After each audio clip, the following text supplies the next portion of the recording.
कल ये 3 राज्यों में जो राजस्थान, मध्य प्रदेश, छत्तीसगढ़ में भाजपा की जीत हुई, तो सबों ने अपना अपना मंतव्य अपने ढंग से दिया। लेकिन तमिलनाडु के माननीय मुख्यमंत्री ने कहा, हम सनातन धर्म का विरोधी नहीं हैं और हम सनातन धर्म का विरोध नहीं करते हैं। लेकिन उन्होंने सनातन धर्म को डेंगू, मलेरिया, कोरोना और क्या से क्या नहीं बताए थे। उन पर केस भी हुआ, लेकिन उन्होंने कहा कि हम सनातन धर्म का विरोध नहीं करते हैं। विरोध तो इतना ज़्यादा करते हैं, रामायण को बैन करते हैं, रामायण को जलाते हैं, रामायण को फाड़ते हैं। और बिहार से लेकर के उत्तर प्रदेश से तमिलनाडु, पूरे भारत में सनातन धर्म का विरोध। और हम सनातन धर्म का विरोध का खुट्टा गाड़ते हैं। राम विमुखिया हाल तुम्हारा, रहा न कुल में रोवन हारा। राम विमुखिया हाल तुम्हारा, रहा न कुल में रोवन हारा। यह पंक्ति तो याद ही होगा। सनातन धर्म का, राम का विरोध करने वाले का हर्ष वही होगा जो रावण का हुआ, जो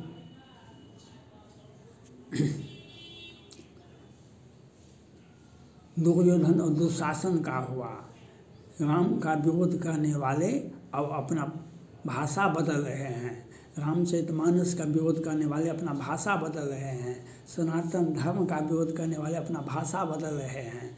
अब वो कहाँ गए वो लोग? 100 में 90 हमारा है, 10 का शासन नहीं चलेगा। जातिगत जनगणना करवाना है। अब 20% के बराबर 80% अब क्या होगा जब? और इसमें भी सनातन धर्म का विरोध करने वाले हम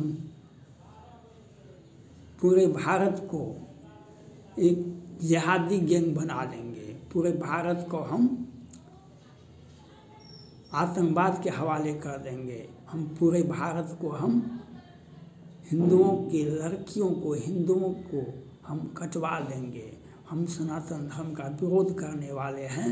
हम सनातन धर्म का विरोध किस प्रकार से किया जाता है, यह सबसे अच्छा उदाहरण भारत में अनेक राज्यों में है।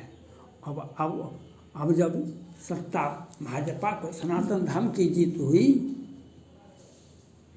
तब अब ये लोग भाषा बदल रहे हैं। अब तो आपने जो मतगणना का प्रश्न उठाया है, और जो सनातन धर्म का जो प्रभाव देखने के लिए आपको मिला है, अब ये लोग अपना गठबंधन बदल लेंगे, अपना गठबंधन को बदल लेंगे और सनातन धर्म का विरोध अब करने के लिए अपना नया परिभाषा करेंगे। अब वे लोग क्यों नहीं बोलते हैं? अब उन लोगों को बोलना चाहिए जो जातीय जनगणना के लिए बेचैन थे, जातिगत गणना के लिए बेचैन थे। उन लोगों को बताना चाहिए कि भाई बोलना चाहिए कि हम जातिगत जनगणना आपके लिए शुभ रहा कि अशुभ रहा, यह बताना चाहिए।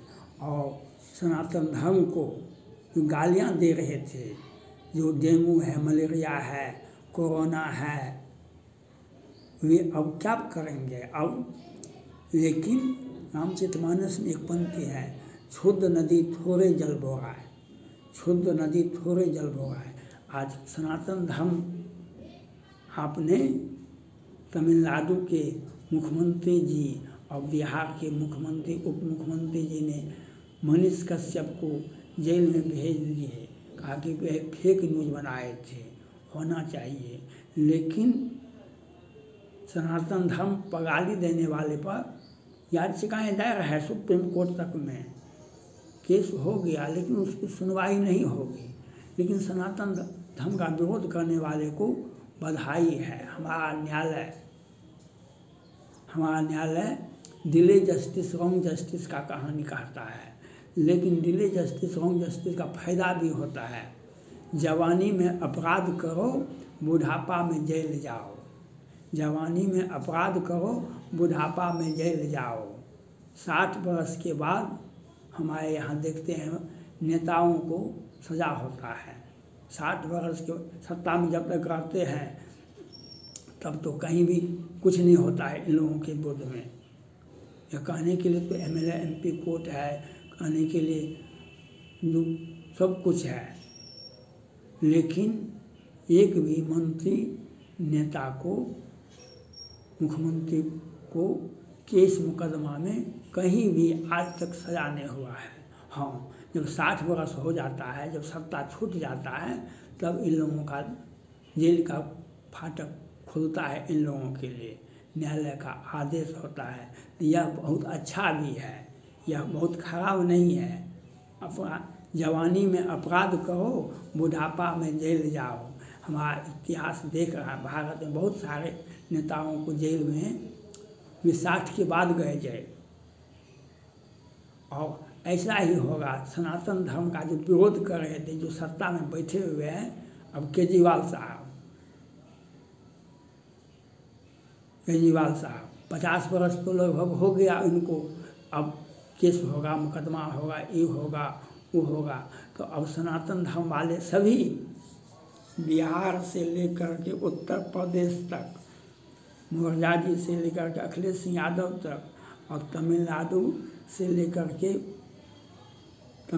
से लेकर के महाराष्ट्र तक, पूरे भारत में सनातन धर्म का विरोध करने वाले एक समय में तो बोलती थी, चलती थी, एक दूसरे का पासिंग करते थे। आज सनातन धर्म वाले ये कहते हैं हमने ऐसा नहीं बोला, मीडिया वाले ने ऐसा बता दिया, भाजपा ने ऐसे बता दिया।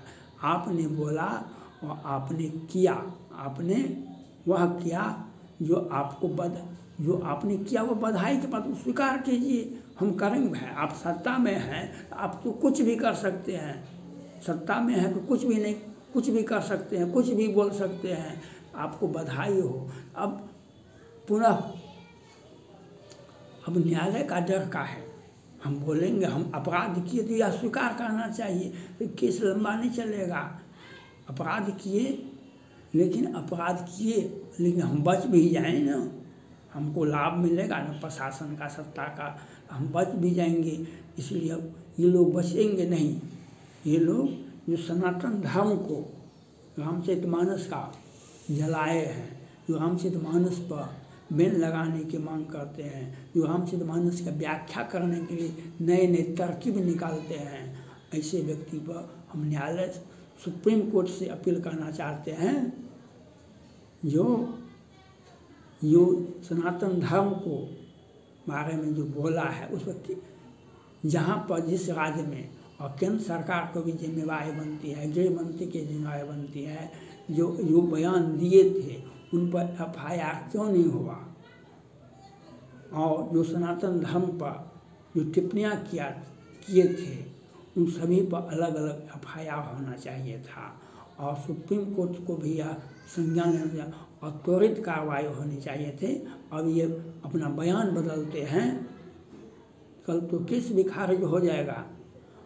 और अभी जब रावण का खानदान कुंभकर्ण, अक्षय कुमार, मेघनाथ मर गया, तो रावण ने पूजा करना शुरू कर दिया, वह जाके तपस्या करने लगा। तो ये बात मालूम हुआ राम के सेना में, तो वे आके कहा कि भाई इस प्रकार से वह अब तपस्या कर रहा है, आगे से ये तो अपराध करके तप और तपस्या कर रहा है, इसलिए अब उसको जगाओ, उसको विलम्ब कर देगा, वह वही फिर माया कोई रचेगा। तब उसको फिर पुनः उसे युद्ध में भूमि में लाया गया रावण को, और तब फिर युद्ध हुआ। तब भगवान राम ने उसको स्वर्ग सिधार दिए। तो अब बयान देने से मतलब डरिए, बयान बदलिए मत। आपने जो किया आप बधाई के पात्र हैं।